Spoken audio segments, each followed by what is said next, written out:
Assalamualaikum warahmatullahi wabarakatuh. Perkenalkan, nama saya Farah Mafharfulisla dari Prodi S1 Keperawatan kelas 2B.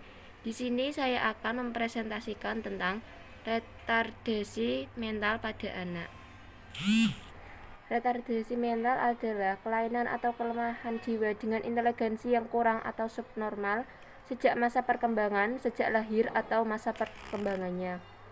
Biasanya terdapat perkembangan mental yang kurang secara keseluruhan, tetapi gejala yang utama ialah inteligensi yang keterbelakang. Biasanya disebut sebagai oligofrenia atau tuna mental.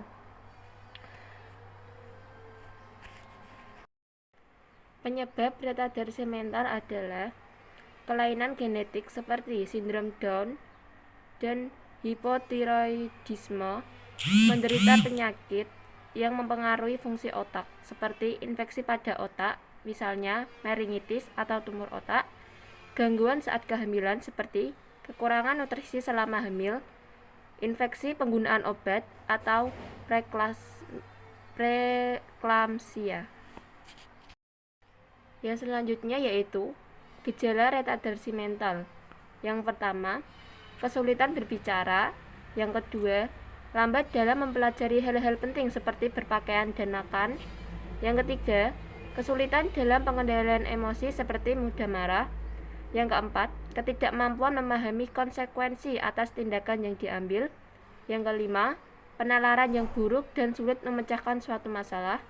Yang keenam, daya ingat yang buruk. Selanjutnya yaitu komplikasi. Komplikasi terdiri dari cerebral palsy, gangguan kejang, gangguan kejiwaan, gangguan konsentrasi atau hiperaktif, defisit komunikasi, dan konstipasi. Pemeriksaan penunjang. Beberapa pemeriksaan penunjang perlu dilakukan pada anak yang menderita retardasi mental, yaitu kromosom karyotipe, EEG, CT atau MRI, titer virus untuk infeksi kongenital, serum asam urat, laktat dan pirufat, plasma asam lemak rantai sangat panjang, serum seng, logam berat dalam tubuh, serum tembaga atau CU dan seruloplasmin, serum asam amino dan asam organik, plasma amonia,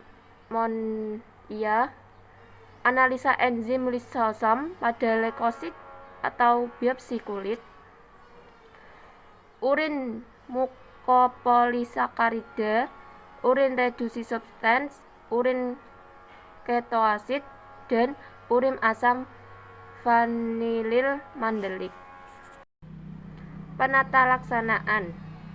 Adapun penata laksanaan anak dengan retardasi mental adalah multidimensi dan sangat individual. Tetapi perlu diingat bahwa tidak semua anak penanganan multidisiplin merupakan jalan baik. Sebaiknya dibuat rancangan suatu strategi pendekatan bagi setiap anak secara individual untuk mengembangkan potensi anak tersebut. Untuk itu, perlu melibatkan psikolog untuk menilai perkembangan mental anak, terutama kemampuan kognitifnya. Dokter anak untuk memeriksa fisik anak, menganalisa penyebab, dan mengobati penyakit atau kelainan yang mungkin ada. Juga kehadiran pekerja sosial kadang-kadang diperlukan untuk menilai situasi keluarganya. Atas dasar itu, maka buatlah strategi terapi, seringkali melibatkan lebih banyak ahli lagi. Misalnya ahli saraf bila angka juga menderita epilepsi, palsi cerebral, dan lain-lain.